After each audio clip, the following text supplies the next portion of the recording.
जय हिंद, वंदे मातरम। दोस्तों बहुत बहुत स्वागत है आप सभी का न्यूज इंडिया में।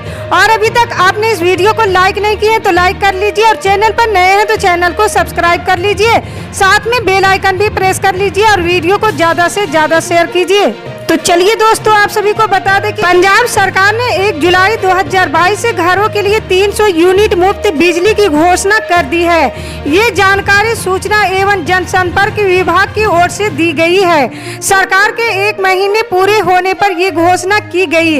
1 जुलाई से प्रदेश में हर घर को 300 यूनिट तक मुफ्त बिजली देने की बात कही गई। सरकार ने खबरों में विज्ञापनों के जरिए भी मुफ्त बिजली की घोषणा की।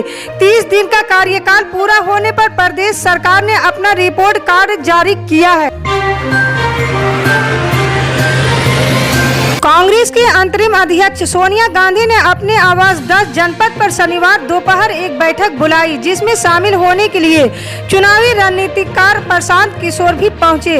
न्यूज एजेंसी ANI के मुताबिक प्रशांत किशोर के अलावा इस बैठक में कांग्रेस के वरिष्ठ नेता मल्लिक अर्जुन खड़गे, AK एंटनी, अंबिका सोनी, जयराम, मुकुल वासनिक, दिग्विजय सिंह और अजय माकन भी शामिल होने के लिए 10 जनपद पहुंचे। यूपी में योगी सरकार दोबारा आने के बाद भी चोरी, लूट, हत्या जैसी वारदात थमने का नाम नहीं ले रही है। ताजा मामला प्रयागराज का है, जहां दिल दहलाने वाली घटना सामने आई है।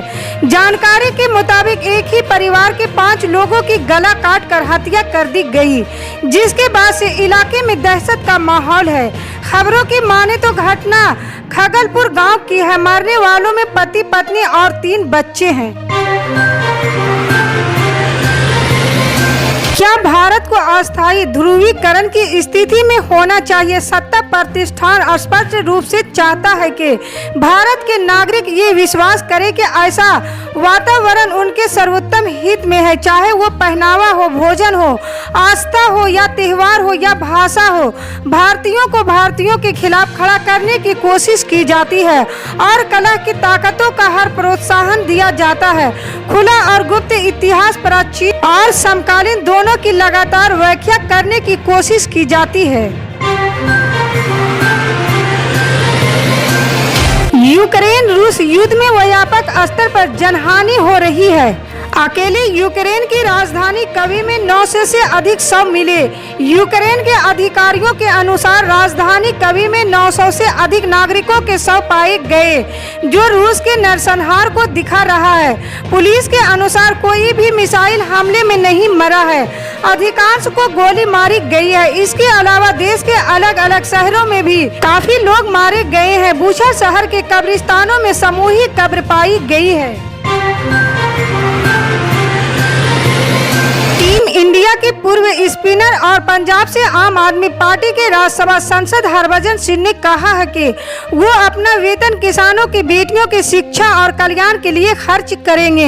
हरभजन ने एक ट्वीट में लिखा, राज्यसभा सदस्य के रूप में मैं अपना वेतन किसानों की बेटियों की शिक्षा और कल्याण के लिए योगदान के रूप में देना चाहता हूँ।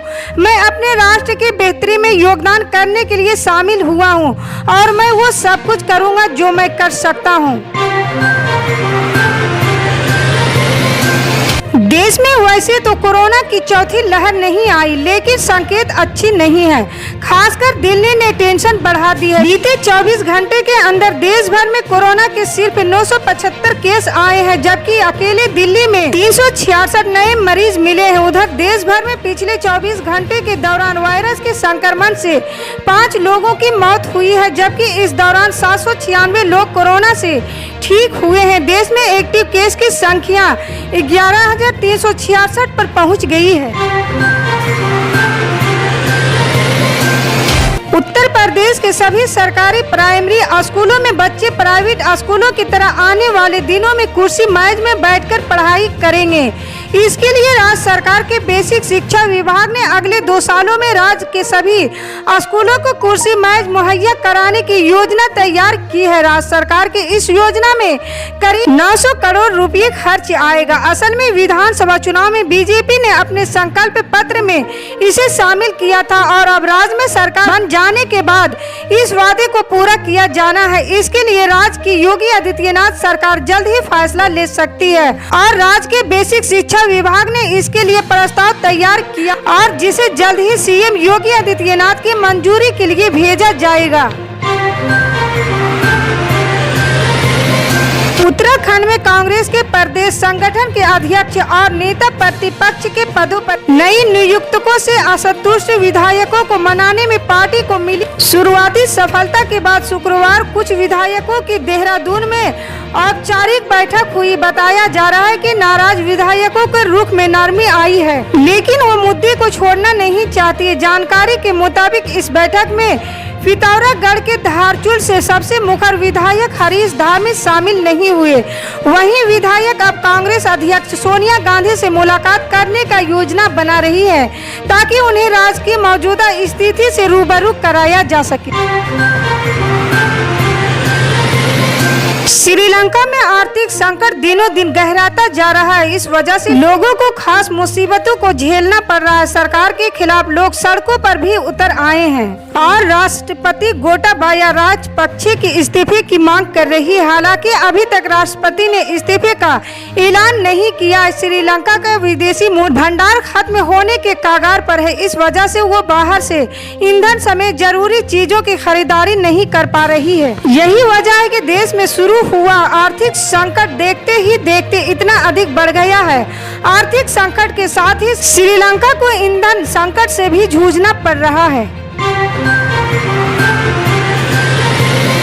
दिल्ली में कोरोना संक्रमण मामलों की संख्या अब हर रोज बढ़ने लगी है। दैनिक मामलों में लगातार हो रही बढ़ोतरी के चलते अब एक्टिव मरीजों की संख्या बढ़कर 1072 हो गई है और पॉजिटिविटी रेट भी 3.95% हो गया है। ऐसे में अब दिल्ली सरकार कोरोना वायरस के नई XA वेरिएंट से निपटने के लिए पूरी तरह से एक्शन मोड में आ गई है। दिल्ली सरकार ने कोरोना संक्रमण से निपटने की तैयारियां तेज कर दी है। सरकार ने दिल्ली भर में 65,000 बेड बनाने की पूरी रणनीति तैयार की है। उत्तर प्रदेश के हमीरपुर जिले में करीब 15,000 दलितों ने हिंदू धर्म छोड़कर बौद्ध धर्म अपनाने की धमकी दी। कथित तौर पर इन दलितों ने 14 अप्रैल को बाबा साहेब अम्बेडकर की जयंती के मौके पर उनकी प्रतिमा को दूसरी की जमीन पर स्थापित किया था, जिसकी शिकायत पर स्थानीय पुलिस और प्रशासन ने अवैध रूप से रखी गई मूर्ति को रात में हटवा दिया। मामला सुमेरपुर कस्बा के त्रिवेणी मैदान का है। इसी तरह की पल पल की अपडेट जानने के लिए जुड़े रहे हमारे न्यूज इंडिया के साथ। मिलते हैं अगली बड़ी खबर में, तब तक के लिए जय हिंद।